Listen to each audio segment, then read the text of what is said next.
Evangelho de João, capítulo 14. Leitura do texto. Que o coração de vocês não fique angustiado. Vocês creem em Deus, creiam também em mim. Na casa de meu Pai há muitas moradas.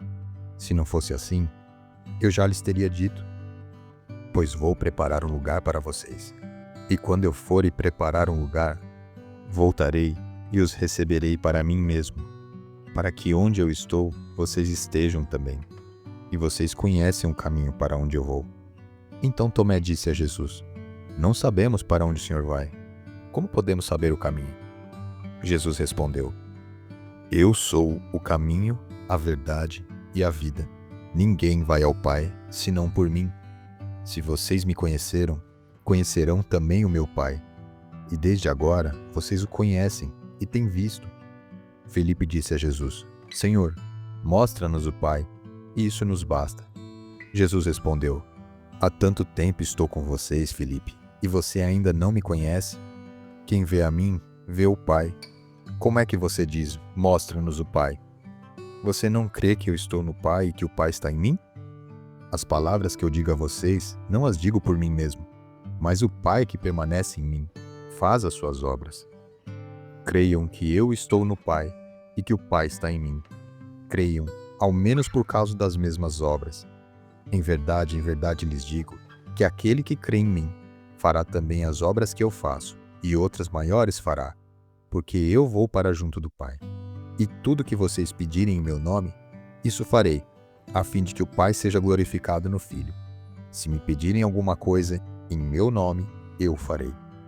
Se vocês me amam, guardarão os meus mandamentos. E eu pedirei ao Pai, e ele lhes dará outro Consolador, a fim de que esteja com vocês para sempre. É o Espírito da verdade, que o mundo não pode receber, porque não vê, nem o conhece.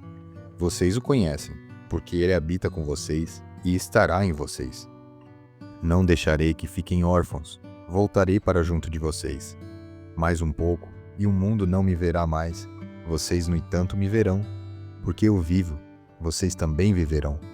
Naquele dia, vocês saberão que eu estou em meu Pai, e que vocês estão em mim, e que eu estou em vocês. Aquele que tem os meus mandamentos e os guarda, esse é o que me ama, e aquele que me ama será amado por meu Pai, e eu também o amarei, e me manifestarei a ele. Então Judas, não o Iscariotes, disse a Jesus: Por que razão o Senhor se manifestará a nós e não ao mundo?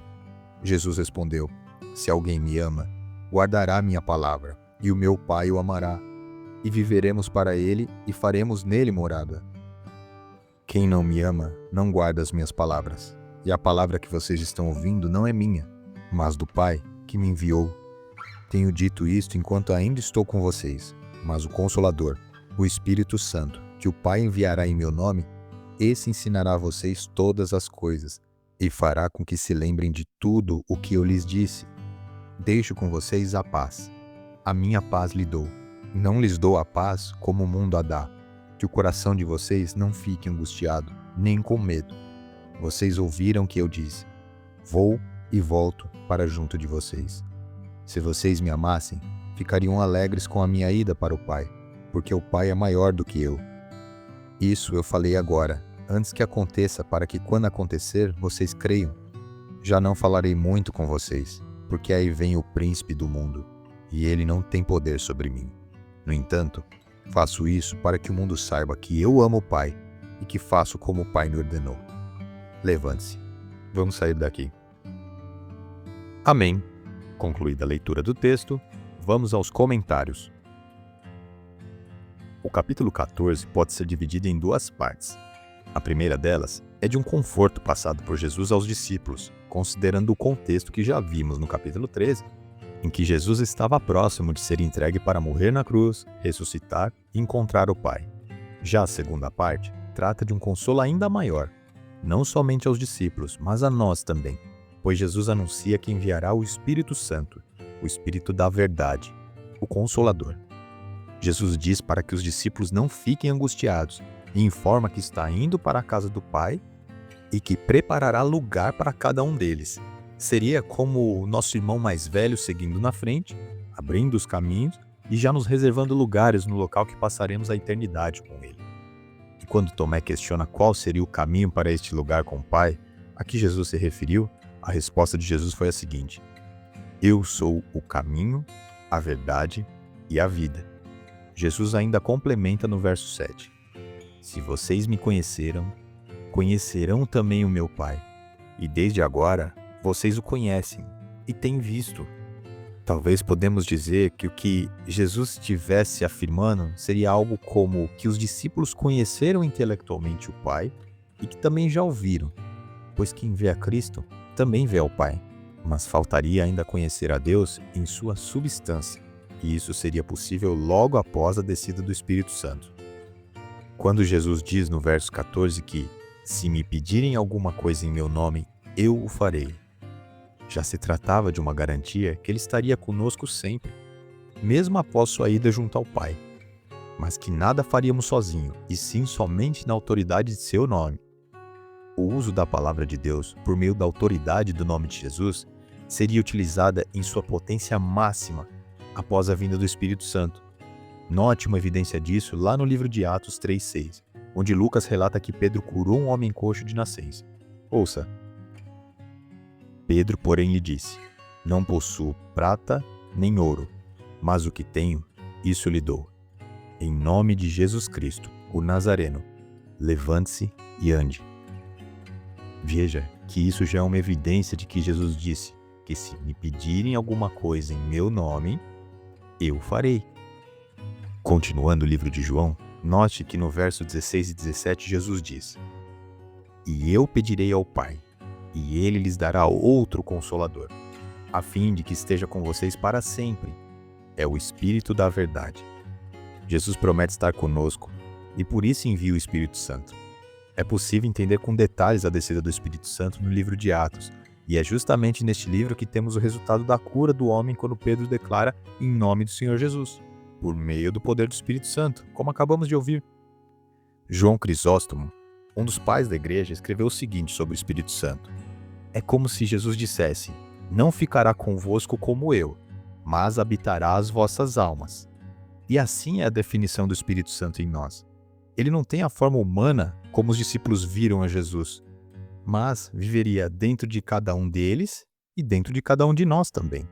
Temos aqui à nossa disposição uma importante chave para a fé: o poder do nome de Jesus e o poder do Espírito Santo, ou seja, o poder da palavra de Deus, do Verbo encarnado, mais o Espírito Santo. Isso é muito poderoso. Não podemos banalizar isso. Quando se fala em nome de Jesus, não se trata de algo como palavras mágicas jogadas ao ar, como uma receita de bolo que, se seguirmos certinho, teremos resultado. Para que haja autoridade no mundo espiritual, é preciso do poder de Deus, por meio do Espírito Santo, para que então o que pedirmos em nome de Jesus ocorra. Continue no caminho por meio de Jesus, e que o Espírito Santo de Deus seja derramado sobre você, de modo que a verdade de Deus seja revelada a você e que você tenha vida e a tenha abundância.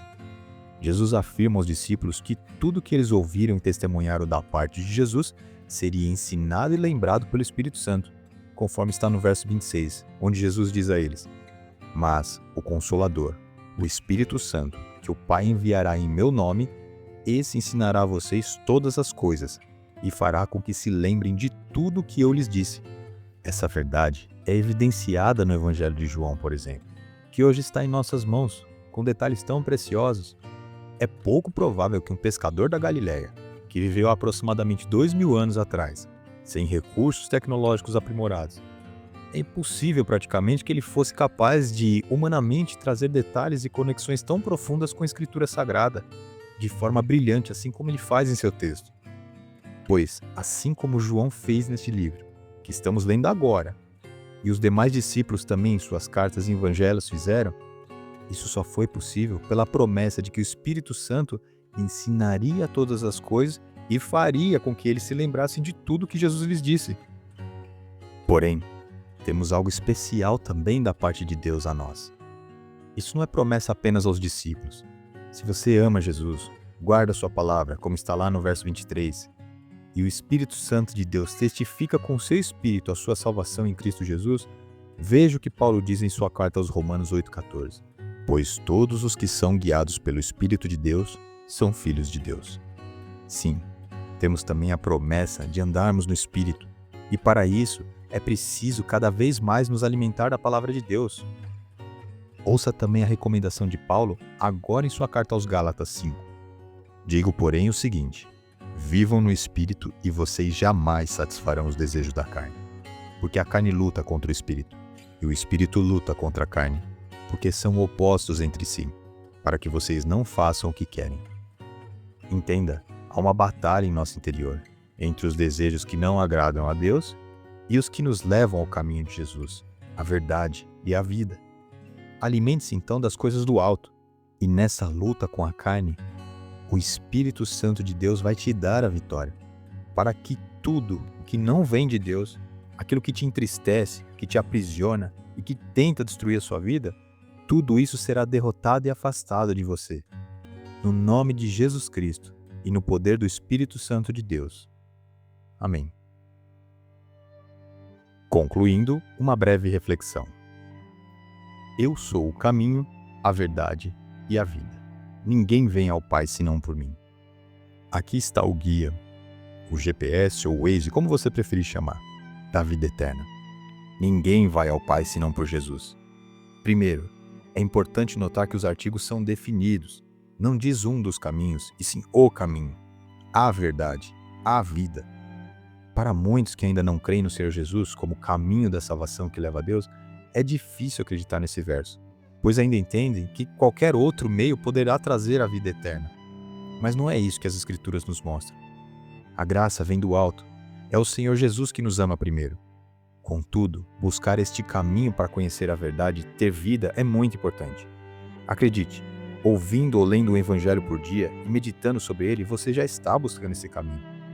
A verdade de Jesus nos confronta, e sua palavra é mais racional do que possamos presumir. São vários os céticos e ateus que leram a Bíblia em busca de uma compreensão mais profunda, mas com o objetivo de desafiar o cristianismo. Contudo, acabaram se convertendo, pelo poder de Deus em primeiro lugar, e também pela racionalidade, pela quantidade de evidências e da lógica contida na Bíblia. Dentre os vários que se converteram após iniciarem a empreitada para desafiar o cristianismo, falaremos aqui de um único exemplo. Trata-se de um ex-ateu convicto, com uma sólida formação acadêmica em línguas em Oxford, bem como nas áreas de humanidades e literatura clássica. Ao longo de sua carreira, ele chegou a cargos como professor titular de renomadas universidades inglesas, como Cambridge. Quando essa mente brilhante iniciou a empreitada de combater a Bíblia, não sabia que estaria seguindo por uma jornada no caminho que levaria à verdade e à vida. Sim, em meio a este processo, ele se converteu. E como falei antes, ele tinha uma formação e carreira voltada à literatura, mas não era formado em teologia formalmente.